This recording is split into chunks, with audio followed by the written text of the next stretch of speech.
En segundo lugar, nosotros definimos, en una manera de segundo círculo concéntrico, un objetivo de política criminal en el delito o la figura, no un solo delito, de robo con armas. ¿Y por qué digo el segundo círculo concéntrico? Porque después de la familia, dicho sea de paso, bien definida la familia como el mejor lugar que la humanidad ha conocido para nacer y para morir, no hay otro mejor. Es el mejor lugar donde nacer y es el mejor lugar donde morir y seguramente donde vivir. Después de eso, nuestro planteo, nuestra visión de la sociedad como un contexto dentro del cual nosotros articulamos nuestro funcionamiento institucional, nuestros objetivos, nuestra tarea, nuestro compromiso y nuestro comportamiento institucional, es las personas saliendo de la familia a la convivencia barrial. Esto es importantísimo en términos de socialización. El Estado debe garantizar la seguridad en el ámbito de convivencia de las personas fuera de su familia, en este primer núcleo segundo de relacionamiento, que es el ámbito barrial, es el ámbito físico, donde las personas se desenvuelven naturalmente, van fortaleciendo lazos con sus pares, con sus prójimos, van generando y encontrando en esos prójimos objetivos comunes, un destino común que surge de ese barrio, de ese lugar donde están, en donde encuentran que, curiosamente, tienen los mismos problemas y solo lo van a resolver a partir de descubrir cuáles son los mecanismos y entendiendo que lo van a hacer juntos, que no hay forma de salir de los problemas si no es a partir de la convivencia en ese segundo círculo concéntrico que es el barrio, que es el lugar físico, que es la ciudad donde las personas se desenvuelven a partir de lo que es el desenvolvimiento biológico y cultural familiar. Y por eso nos pareció que era importantísimo definir como un objetivo de política criminal de las tres áreas de gestión el robo con armas.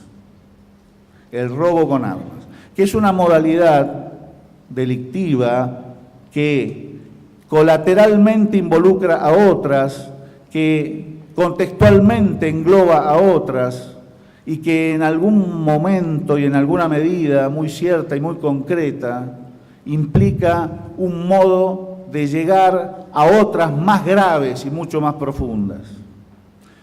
En algún lugar donde estuve, de los muchos que yo recorrí durante este año en mi función de Procurador General, en una ONG que reúne a víctimas, me decían, mire, yo no coincido con usted en la necesidad de establecer al robo con armas como un objetivo de política criminal, porque todos quienes estamos acá, eran 30 o 40 personas, todos quienes estamos acá, hemos perdido un familiar directo, hijo, esposo, esposa, padre, madre, por un homicidio.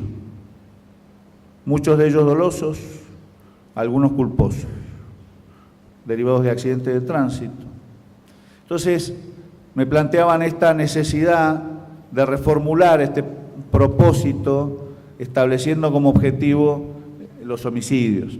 Bueno, quiero trasladarles esta idea de nuestra convicción de que es necesario ratificar esta figura delictiva como objetivo, preparatoria de otras, articulada a otras, colateral a muchas otras, y que definir 3 o 4 objetivos de política criminal no significa abandonar los otros, significa sencillamente establecer un mecanismo elemental de gestión, que es la definición del diagnóstico, la definición de los mecanismos o medios a tener en cuenta y el establecimiento de un orden de prioridades de objetivos, lo que no implica abandonar los otros. Y por lo tanto, digo, el Ministerio Público no abandona el tratamiento de las otras figuras delictivas. Sencillamente creemos que esta modalidad en particular es destructiva de la relación de las personas en el ámbito de la ciudad y del barrio. Y por lo tanto, nosotros podemos colaborar con el Estado con las organizaciones intermedias, a favorecer la convivencia en el ámbito de desenvolvimiento social y cultural. Es allí donde la persona debe vincularse. Es el segundo momento de resocialización, aún antes que el sistema formal educativo. Ese es el lugar. Nosotros pretendemos colaborar para que en todos nuestros barrios y ciudades los chicos que nacen en una familia en la cual ya no hay violencia de género, déjenme soñar con esta idea, ya no hay violencia doméstica, pueden salir a la calle a jugar con sus pares y sus vecinos para poder criarse y entender que los llama un destino común. Y esto es lo que nosotros queremos. Tercer círculo concéntrico, que engloba la totalidad del fenómeno delictivo, con sus más y con sus menos, el narcotráfico. El narcotráfico. Yo dije una y varias veces, y he sido bastante criticado también por esto, por lo que consideran es una simplificación. En todo delito está la droga. En todo delito está la droga.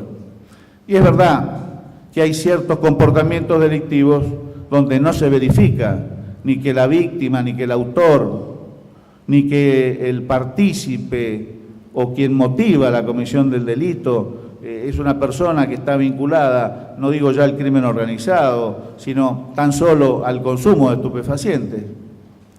Pero mi sensación es que efectivamente en todo delito, en forma directa o indirecta, está la droga.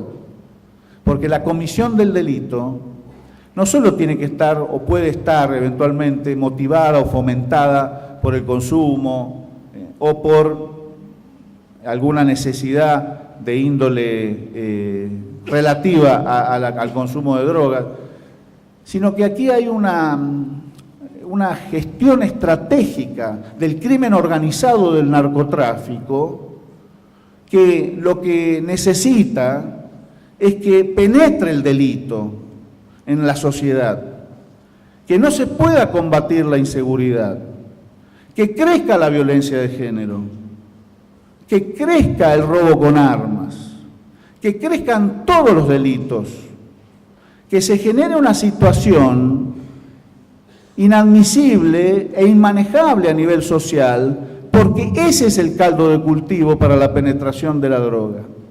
Por eso mi convicción de que era necesario establecer como objetivo de política criminal el narcotráfico en este tercer círculo concéntrico del diseño o de la descripción de la realidad sobre la cual diseñábamos la política.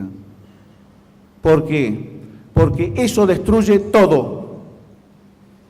Destruye todo. Cuidamos o participamos en la custodia de la familia, participamos en la custodia del ámbito territorial inmediato de las personas y sus familias. Y queremos participar en forma firme y valiente en el combate contra el narcotráfico, porque el combate contra el narcotráfico no admite esperas y no admite timoratos. Es la lucha central del Estado argentino en el 2017 y en el 2018. Por eso nosotros, desde el Ministerio Público, diseñamos un objetivo de política criminal y en función de ese llevamos adelante una cantidad de actividades relativas a la articulación de nuestras unidades especializadas con las unidades especializadas del ámbito federal, que tiene su responsabilidad y competencia mayoritaria en materia de narcotráfico, como se sabe, pero nosotros tenemos mucho para hacer. No solo desde la perspectiva del Ministerio Público Fiscal, que ha asumido a partir de la desfederalización una responsabilidad muy importante, sino también las otras áreas de gestión, porque el narcotráfico no se soluciona solo mediante la persecución del delito, sino que nosotros tenemos mucho para hacer en los otros ámbitos de gestión, en procura de la contención de las personas, de las familias, en los ámbitos en los que se desenvuelve la actividad personal, familiar y social. Por eso, ese objetivo central, que en algún modo se transforma en una suerte de obsesión del Ministerio Público. No vamos a bajar los brazos. Y yo quiero que ustedes sepan algo hoy, que no es algo vinculado a lo que se ha hecho, pero sí en algún modo a lo que se ha descubierto. Nosotros vamos a ser absolutamente implacables en la persecución del narcotráfico en el ámbito de nuestras competencias. Vamos a ser implacables en la necesidad de trabajar en la contención, en los distintos ámbitos del Ministerio Público.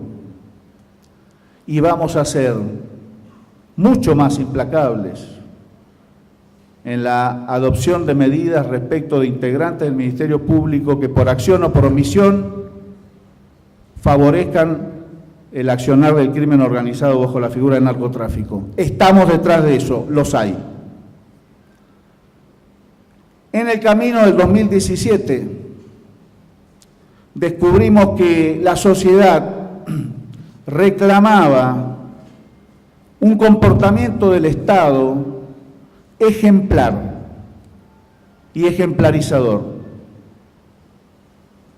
que estaba reclamando algo que en términos de una sociedad bien constituida y funcionando adecuadamente debería ser una norma básica, que es el comportamiento ético de sus funcionarios.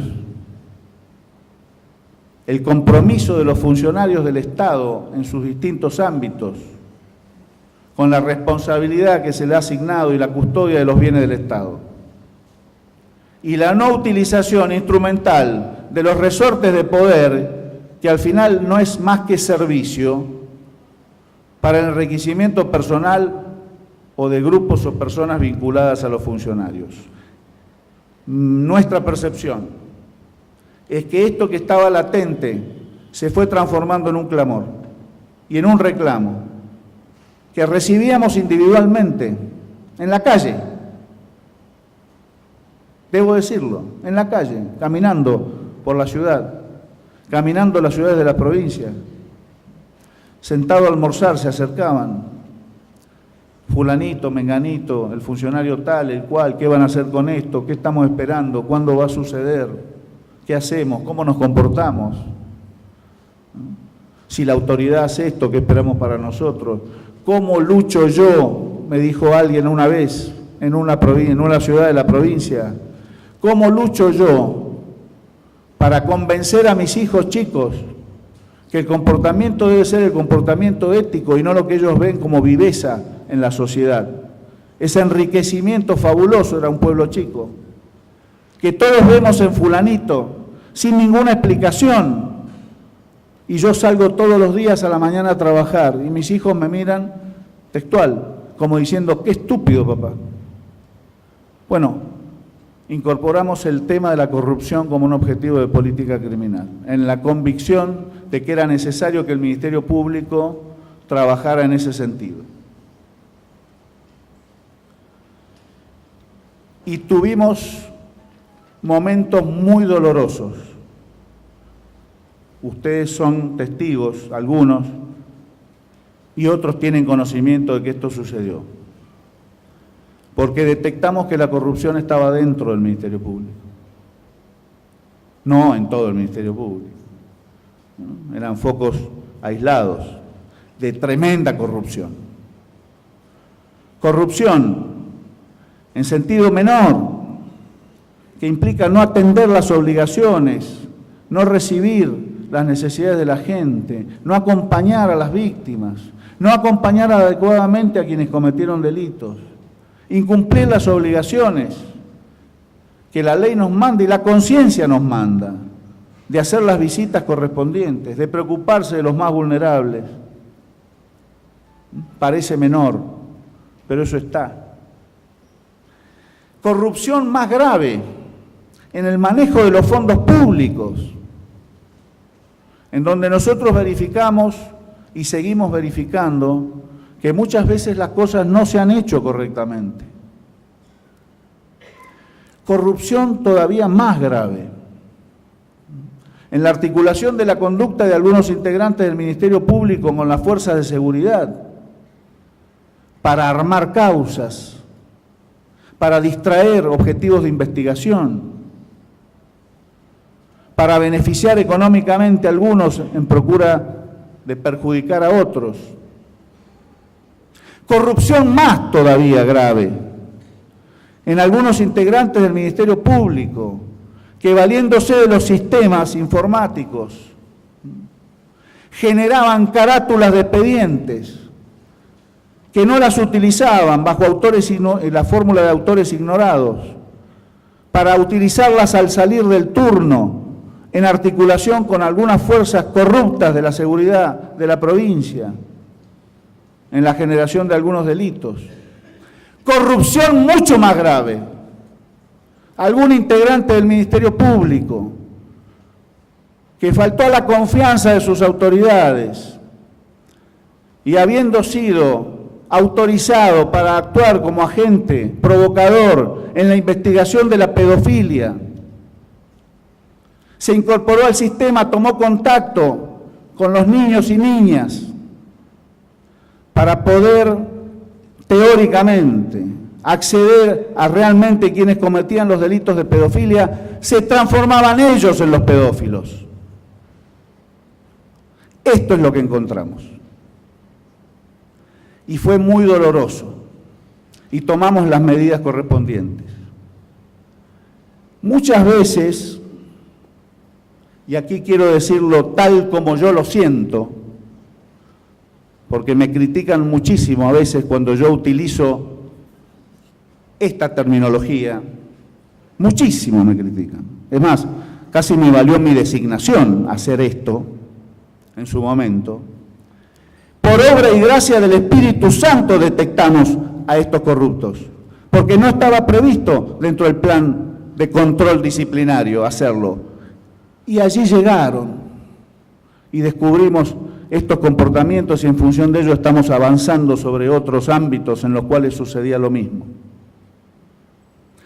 Por lo tanto, la convicción de la lucha contra la corrupción tiene que ver con establecerlo como objetivo de política criminal, y así lo planteamos públicamente, y lo he propuesto, y lo estamos señalando, pero en realidad, en función de lo que vengo diciendo, es un objetivo de política de gestión. Es un objetivo de política de gestión. Por eso yo les pido a ustedes, y se los pido con absoluta sinceridad, descarnadamente, si vale la poesía o la figura poética, se los digo desde el corazón, no dejen de indicarme alguna vez que vean que nosotros, y hablo en plural aquí, haciendo referencia a mí y a mi equipo, cometemos algún error. Por favor, se los pido, porque puede suceder. Y del mismo modo les pido, no dejen de hacerlo si ustedes ven que alguien eventualmente incurre en esto. Y trabajamos sobre la corrupción en distintos ámbitos de la provincia, en los departamentos judiciales, y en función de ello, sin afectar los principios de la ley orgánica que no le permite al procurador participar de las investigaciones, intervenir en el funcionamiento de las fiscalías de instancia y ni siquiera en el ámbito de las fiscalías generales, dimos cobertura y contención necesaria a los distintos integrantes del Ministerio Público para poder avanzar en las causas de corrupción, muchas de las causas de corrupción que estaban detenidas. Y por eso este objetivo de política criminal nos ha permitido dar a conocer a la sociedad una cantidad de progresos en esas investigaciones, que han sido importantísimas, porque tienen que ver con la custodia de la paz social. Y esto es lo que hemos hecho a nivel de la definición de los objetivos de política criminal. Asimismo,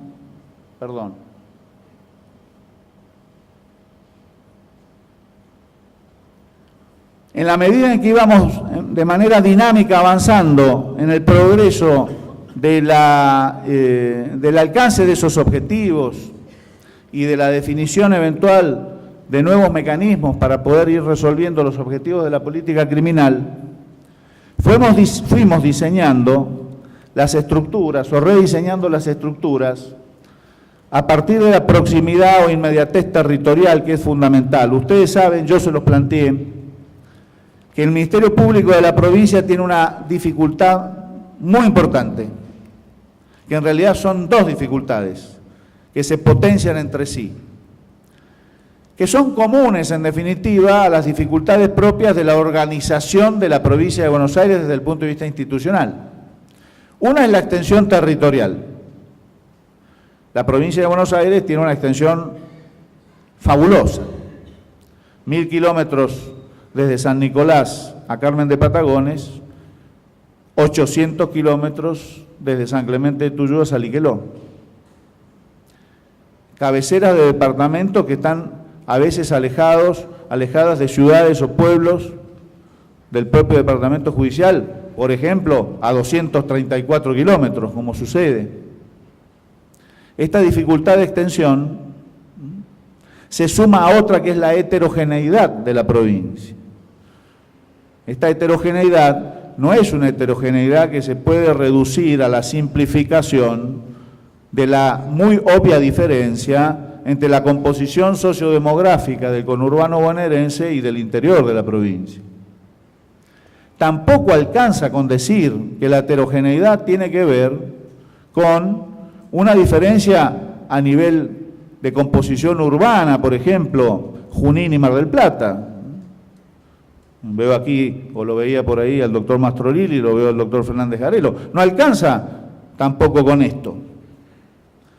Sí es un poco más contundente entender, creo que acá está el doctor Sobrino, entender que incluso dentro de los departamentos judiciales existen heterogeneidades muy difíciles de asir y en función de ello de utilizar como base de sustentación del diseño de las políticas. Tomo el caso del Departamento Judicial de Azul, siempre doy este ejemplo. Azul tiene 3 grandes ciudades, lo que no implica desmerecer a las otras, sino sencillamente en términos de nivel poblacional. Azul misma, Olavarría y Tandil. Quienes conocen las ciudades, seguramente todos aquí, saben perfectamente que entre las 3 hay enormes diferencias. Enormes diferencias. La composición sociodemográfica y el perfil socioeconómico de las 3 ciudades es muy distinto.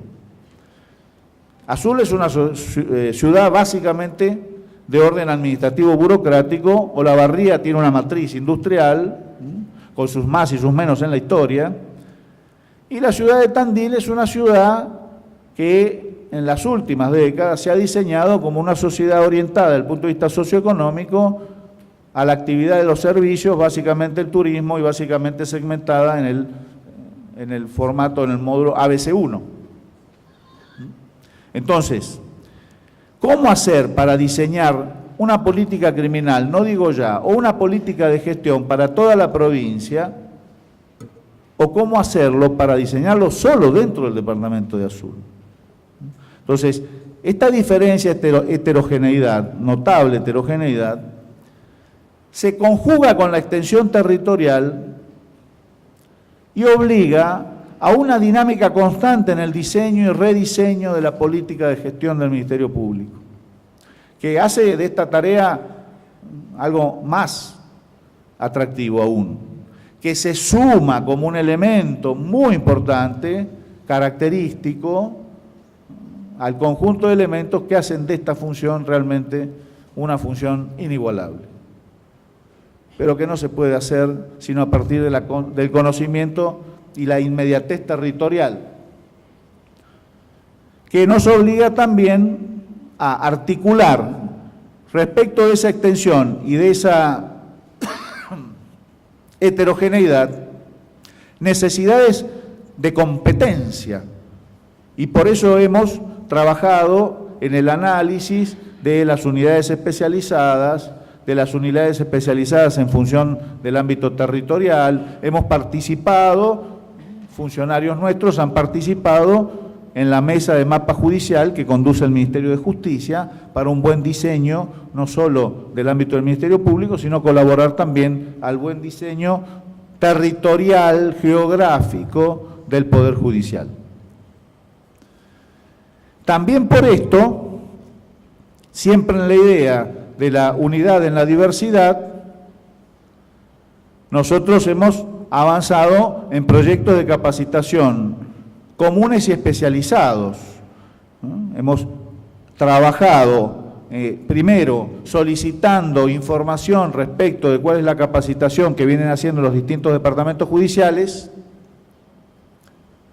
en la definición de una cierta currícula común para no multiplicar esfuerzos y después un diseño de especialización. Esto ha sido muy importante y en esto hemos avanzado mucho.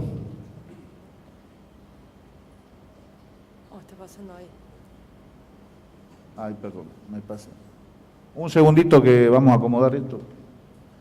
En la parte tecnológica todavía nos falta. Está la licenciada Barrera por allá. No tiene nada que ver con esto usted, ¿no? No tiene nada que ver. Sí, se nota.